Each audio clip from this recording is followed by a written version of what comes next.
There is the age-old debate of whether or not manga is better than anime, and to explore this topic, I'll be using the ancient Magus bride as my example. If you have not watched the anime or read the manga, I highly suggest doing so before watching this video, as there will be major spoilers to the story. Also, a trigger warning because this video does briefly discuss topics like abuse and suicide. The manga was written by Kuri Yamazaki and it was first published in 2013, with its anime adaptation being released October 2017. When I first saw the trailer for the Ancient Magus Bride, I was so excited. The visuals looked great, and the premise of a deeply hurt and neglected character becoming the student of a magical supernatural entity was right up my alley. I love magic as a whole, but magical otherworlds where supernatural elements and creatures are right under the surface of everyday life really intrigue me. Some examples of this are the Magician's books by Lev Grossman along with the TV show adaptation, which I highly recommend. Another series is the Mortal Instruments books by Cassandra Clare. As for their adaptations, that is a story for another time. It's been years since I watched the anime, however I am currently caught up with the manga. When season 2 of the anime was released, I never watched it. It may seem like I'm a bit biased already towards manga, but let me explain.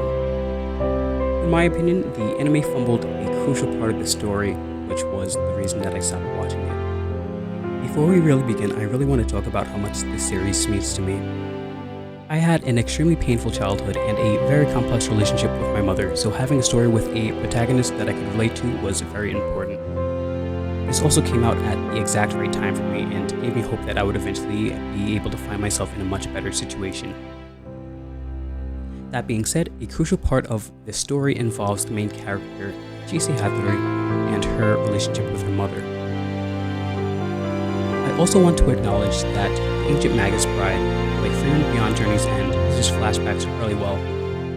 None of them feel unnecessary, too long, or redundant. The manga itself has a lot of mysteries and soft improvement. Some things are explained in great detail, while other things are barely explained at all. Having basically no context for why the story began the way that it did, and the way that the story chose to show us these events paid off really well. Also, the intro song, Here by Juno, slaps, and I listen to it at least once a week. Season 1 of the anime has 24 episodes, and we'll immediately be jumping to episode 22. Here, Chise and the viewer watch a flashback of Chise's life, where she is living happily with her parent and her little brother. It briefly shows her father fending off a creature and tells us that Chise's mom is unable to work. There is a scene where Chise's father makes eye contact with an entity on their balcony right before he takes her little brother and leaves and never returns. It shows 2 or 3 scenes where Chise and her mom are being harassed by supernatural creatures before cutting to sometime later where Chise's mom, with much longer hair, seemingly has intrusive thoughts that win. They cause her to start choking Chise, and when she realizes what she's doing, she decides to take her own life. Although this episode is a pretty faithful adaptation, it does a major disservice to the story as a whole. The episode leaves out several things that the manga has. For example, the creature that Chise's father sees before he leaves appears in additional time. We will come back to this with a little bit of speculation later on. The anime plays up how scared Chise's mom, Chika Hattori, is when she has to make things work on her own while failing to stress how much she went through to protect Chise. Realistically, it spends less than 2 minutes showing Chika's struggles and the different jobs she has before the time skip. The manga doesn't extensively linger on these events, however it does portray them a lot better due to showing us small details like how they haven't been able to eat well and how Chise's mom won't be able to pay for their phone soon. This, in conjunction with the fact that Chise's mom's hair triples in length, really shows how long she's been dealing with this, and it's far better portrayed in the manga than in the anime, which kind of just brushes past everything. Throughout all of this, the manga shows that Chika's only thoughts are to protect Chise until the very last moment where a malicious entity manipulates her into hurting Chise. They changed the scene where Chise's mom is manipulated into hurting Chise into one that makes it seem like she's just having intrusive thoughts. The anime truly fails to show how hard Chika tried and how worn down she was. It also fails when giving us Chise's response to the flashback.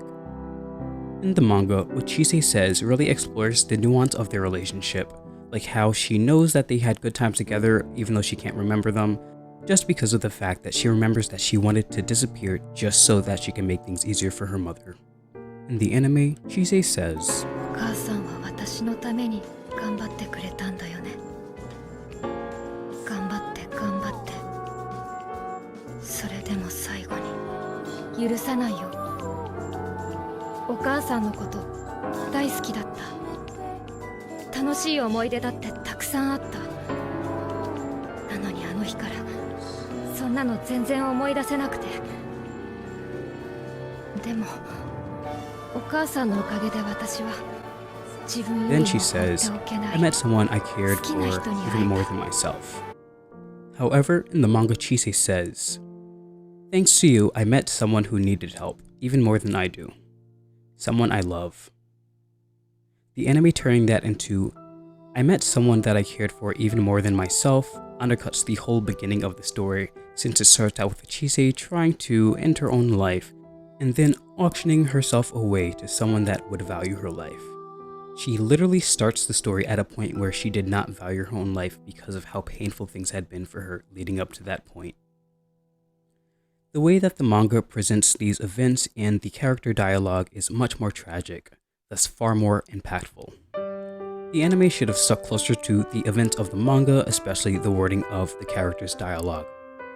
The anime doesn't spend nearly enough time on these events, so it majorly reduces the emotional impact. The manga communicates that Chise won't forgive her mom and can't forget her, but instead thanks her because her mom is the reason that she has the life that she's currently living, and is the reason that she's made it as far as she has.